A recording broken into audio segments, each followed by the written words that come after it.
नाळ दगडाने ठेचून पुन्हा स्टेजवर उभी राहिली. लावणी सम्राज्ञी विठाबाई नारायण गावकर यांची थरारक कहाणी. एका बाजूला प्रसूतीच्या असह्य वेदना, दुसऱ्या बाजूला हजारो प्रेक्षकांची नजर. आणि त्या क्षणी एका आईने घेतला असा निर्णय ज्याची कल्पनाही करणं कठीण आहे. स्वतःच्या बाळाची नाळ दगडाने ठेचून काही मिनिटात कपडे बदलून पुन्हा ती रंगमंचावर आली. ही कहाणी आहे महाराष्ट्राच्या महान लोककलावंत विठाबाई नारायण गावकर यांची.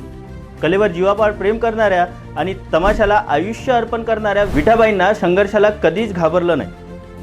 जुलै 1935 मध्ये सोलापूर जिल्ह्यातील पंढरपूर येथे त्यांचा जन्म झाला.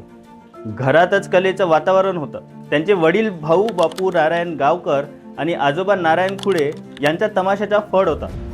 त्यामुळे लहानपणापासूनच त्यांच्या नसानसात लावणी आणि तमाशाचे भिनले होते. वयाच्या अवघ्या 10 ते 12व्या वर्षी त्यांनी रंगमंचावर पाऊल ठेवलं आणि पुढे आपल्या अदाकारीने त्यांनी संपूर्ण महाराष्ट्राला वेड लावलं.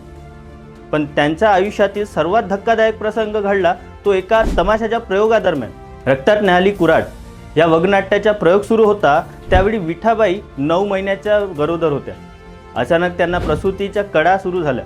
स्टेजच्या मागे तंबूत जाऊन त्यांनी एका मुलीला जन्म दिला. परिस्थिती अशी होती, स्वतःची काळजी घेण्याचीही उत्संत नव्हती.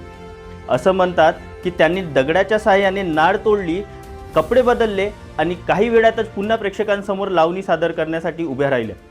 त्या चिमुकलीचं नाव होतं मंगला बनसोडे, जी पुढे स्वतः एक प्रसिद्ध लावणी कलावंत बनली आणि राष्ट्रपती पुरस्काराने सन्मानित झाली. विठाबाईंची कला फक्त महाराष्ट्रापुरती मर्यादित नव्हती. 1962च्या भारत-चीन युद्धाच्या काळात त्यांनी आपल्या कलापथकासह सीमेवर जाऊन जवानांसाठी कार्यक्रम सादर केले. कडाक्याच्या थंडी आणि कठीण परिस्थितीतही सैन्यांचे मनोरंजन करून त्यांचे मनोबल वाढवले.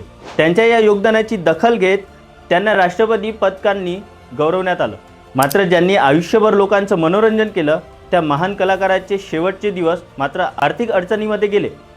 त्यांच्या निधनानंतर महाराष्ट्र सरकारने त्यांच्या स्मरणार्थ तमाशा सम्राज्ञी विठाबाई नारायण गावकर जीवन गौरव पुरस्कार सुरू केला.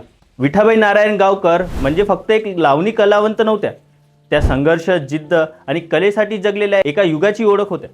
आज त्यांच्या आयुष्यावर आधारित चित्रपटामुळे पुन्हा एकदा या महान कलाकाराची कथा नव्या पिढीसमोर येत आहे.